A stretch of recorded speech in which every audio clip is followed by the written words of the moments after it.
What happened on Blue Ridge Parkway? Still doesn't make sense.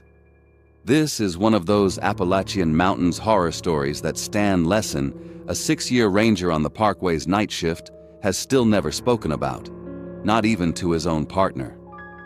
Everything about that 4th of July, 2026 shift started like 100 quiet holiday nights before it, until his junior partner Deacon Pruitt knocked on a station door he'd had keys to for 8 months straight.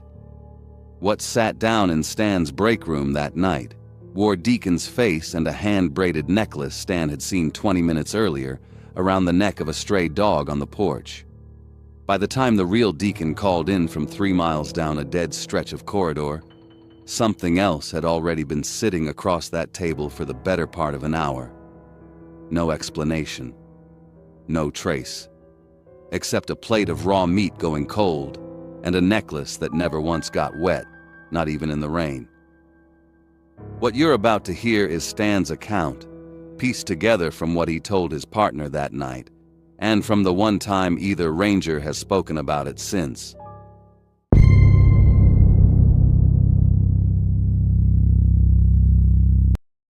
Stan had a thermos of gas station coffee gone lukewarm by 9, a laminated incident log with a coffee ring on the corner, and 6 years of knowing every creak this station made.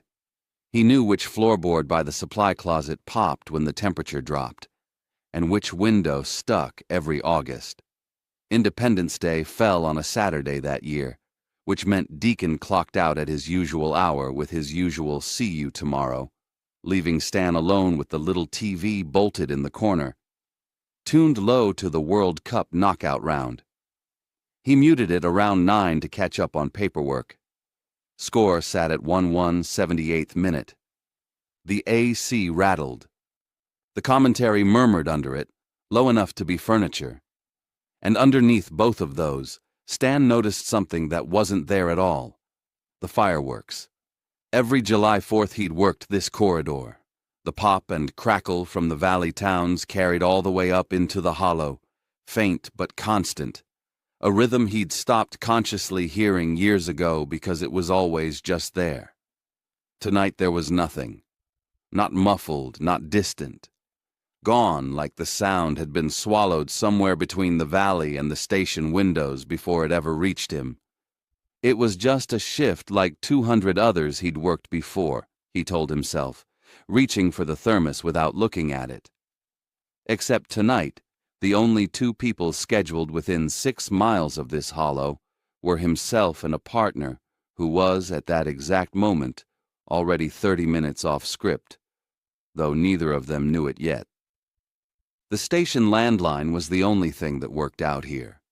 Cell towers dropped every call past mile marker 70, a fact Stan had told every rookie who'd come through this posting, Deacon included, on his very first day, standing right by that same window. He'd repeated it so many times, it barely registered as a warning anymore. Just a fact of the hollow, like the humidity, like the quiet that was supposed to have fireworks stitched through it and didn't. There's a detail from later that night I still turn over. Something about a plate of meat and a necklace that stayed bone dry through everything that followed. But that comes later. Right now, Stan was just a man alone in a station on a holiday, half watching a soccer match, filling out a log, listening to a silence with a hole in it shaped exactly like the sound that should have filled it. He finished the last line of his paperwork. He hadn't heard the scratching yet. The scratching started small, a light drag against wood, low near the doorframe, easy to mistake for a branch, except there wasn't a single tree close enough to the station to reach it. Stan set his pen down mid-signature. He waited for it to happen again before he trusted it. It came back, slower this time, deliberate. He flipped the porch light and pulled the door open, expecting the usual, a raccoon knocking over the trash bin, maybe a black bear working the tree line for anything that smelled like food. What he found instead was a dog, soaked through, ribs showing under matted fur, sitting dead center on the welcome mat, like it had been placed there. It wasn't scratching anymore. It was just staring up at the door, waiting, the way you'd wait for someone to notice you'd already knocked. Stan had dealt with strays before. This felt different, and he couldn't have told you why if you'd asked him that night. The dog didn't flinch from the porch light, didn't cower, didn't wag, didn't do anything a scared wet animal is supposed to do at a stranger's door at 11 at night. Around its neck sat a necklace. Turquoise beads, hand-braided cord, the kind of thing somebody's grandmother makes at a craft fair. Except it was spotless. No mud, no tangles, no sign it had spent 1 second of its life on an animal that lived outdoors. Stan crouched down to look closer, and the dog let him, still as a photograph. He filled a bowl from the cooler in the break room and set it on the mat. The dog didn't look at it. Instead, it turned toward the window beside the door, rose up on its front paws, and dragged its tongue up the glass in one long, slow pull, condensation and all, like the bowl of clean water 3 feet away didn't exist. The room, when Stan stepped back inside to grab a towel, smelled like wet wool. Except it was July. Nothing in that station should have smelled like wool, wet or otherwise. Underneath it, faint, was something else, coppery, almost sweet, gone before Stan could pin it down enough to be sure he'd smelled it at all. By the time he came back out with the towel, the dog was gone. No sound, no claws on gravel, no rustle in the brush, nothing. Just an empty mat and a water bowl nobody had touched. Stan sat back down at his desk, and it wasn't until he'd already picked his pen back up that something nagged at him. The necklace. It had been soaked to the bone everywhere else, the fur, the collar, the ground under it. But that necklace had come out completely dry, not damp. Dry like it had never once been rained on the whole time it sat there dripping onto the porch boards around it. He was still turning that over, half convinced he'd imagined it, when a knock came at the same door. 2 knocks, firm and even. Stan's whole body went easy with relief before his brain caught up. That was Deacon's knock, except Deacon didn't knock. Deacon had a key clipped to his belt loop since week 1 and had never once used the front door like a stranger. Stan pulled it open, already smiling, already halfway into a joke about forgetting his own house key. The joke never made it out of his mouth. Deacon stood there in a flannel shirt Stan had never seen him wear, dark at the shoulders like he'd walked a long way through weather that hadn't touched here, standing in a gravel lot with no Jeep parked in it, no headlights anywhere behind him, on a road that stretched empty in both directions. Above the doorframe, the motion light flickered once, off for half a second, then back on, and neither man said a word about it. Stan stepped back to let him in, and it was only after Deacon crossed the threshold that Stan thought to ask the obvious question: how exactly had he gotten here? Deacon said a friend dropped him off. 2 in the morning, on a holiday, on a stretch of road with no service for 6 miles in either direction. Stan wanted it to be nothing. He wanted it badly enough that he almost let it be nothing. Something surfaced in the back of his mind right then, uninvited. His father used to say it, back when Stan was still a kid tagging along on Forest Service calls. Anything that comes to your door twice in one night, you don't open for the second knock. Stan almost laughed the thought off, except by the time he'd finished thinking it, Deacon had already walked past him and was halfway down the hall toward the break room. That's when Stan noticed it. Around Deacon's neck, sitting against his collar, was a necklace. Turquoise beads, hand-braided cord. The same pattern, the same knot. The exact one that had been hanging off a stray dog's neck 20 minutes earlier on that same porch. Stan followed him into the break room and clapped a hand on his shoulder, an old habit, something he'd done 100 times over 6 years of working together. The fabric under his palm was damp. Not July humid damp. Cold, clammy, wrong-season damp in a room where the AC barely reached. He asked Deacon where he'd really been, who dropped him off, why he was wearing a flannel Stan had never seen him own. Deacon answered every question, smooth, calm, reasonable-sounding answers. But each one landed half a second too flat, too even, like a man reading lines off the inside of his own skull, instead of pulling them out of memory. Stan noticed the necklace again, considered asking about it outright. Didn't. He couldn't have told you why, not even hours later when he tried to explain it to himself. Some part of him didn't want an answer to that particular question. He left Deacon at the table and went to grab water bottles from the mini fridge, telling himself he just needed a minute to shake off the feeling crawling up the back of his neck. When he came back 15 minutes later, Deacon was still sitting there. Except now there was a plate in front of him. Ground beef, raw, straight out of the fridge, and Deacon was eating it with his bare hands, blood threading down his chin and disappearing into his collar. "I'm just hungry," Deacon said. And for 1/2 of 1 second, it was almost normal enough to believe. Then Deacon smiled around a mouthful of raw meat, and Stan realized something that hit him harder than anything else that whole night. He could count on one hand the number of times he'd ever actually seen this kid smile like that. Full, wide, easy. Deacon didn't smile like that. Not once in 8 months. Outside the window, the exterior light started doing something it had never done before. On, off, on again. No wind pushing branches across the sensor, no bugs swarming the bulb, nothing to trip it. Just a slow, steady cycle, like clockwork, like something pacing back and forth right at the edge of where the light could reach. Neither of them said a word about the necklace.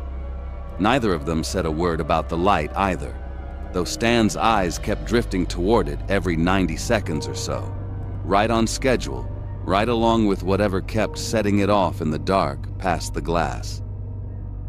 Stan sat back down across from Deacon and picked up his coffee. His hand wasn't quite steady. He told himself that was the caffeine, and not the fact that somewhere down that same hallway, a door he was almost certain he'd locked earlier that night hadn't made a single sound in over an hour.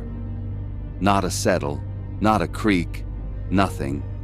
Which was strange only because that door creaked every single time the temperature dropped, and it had been dropping steadily since sundown.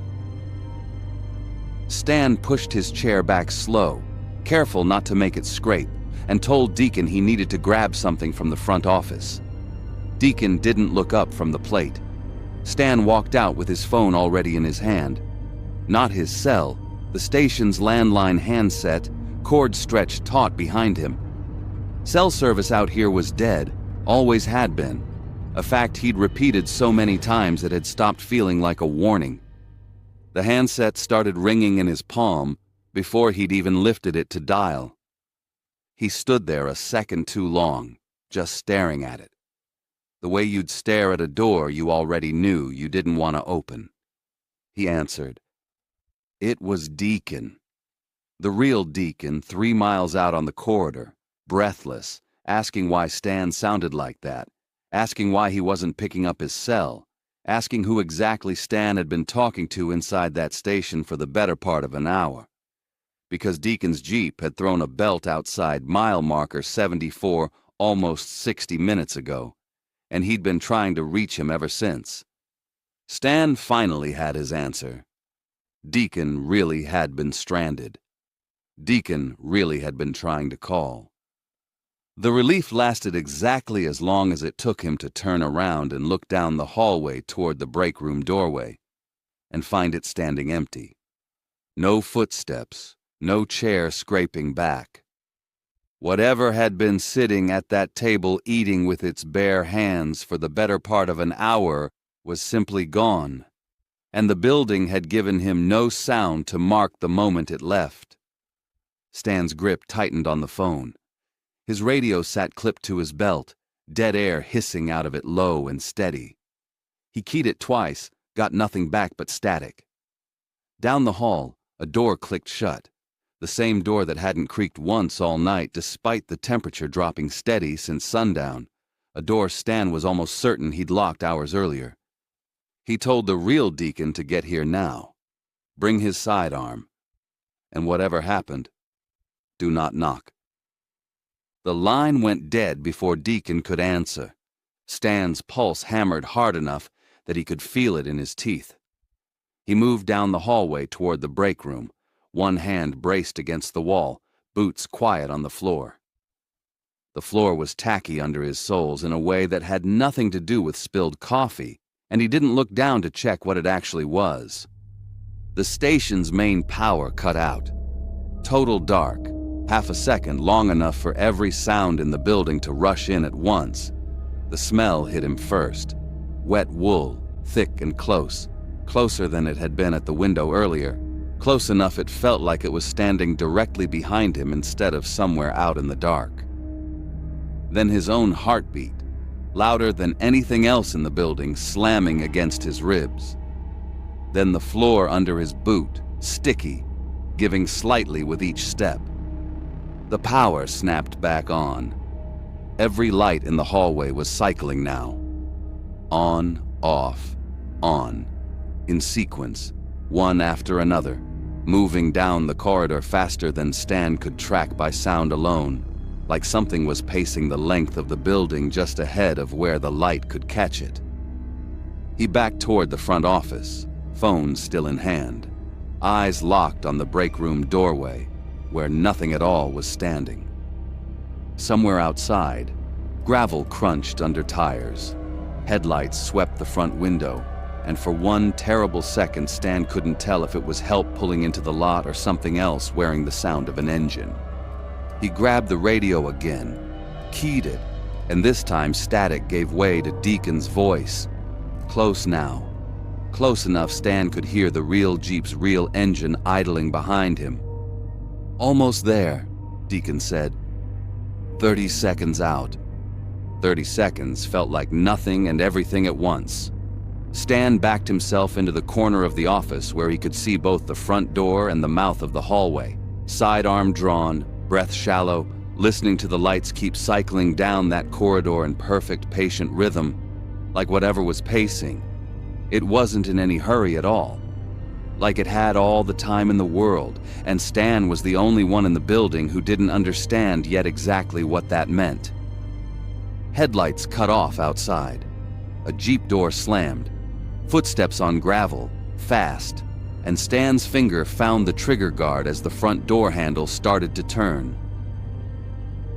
The door swung open and it was Deacon.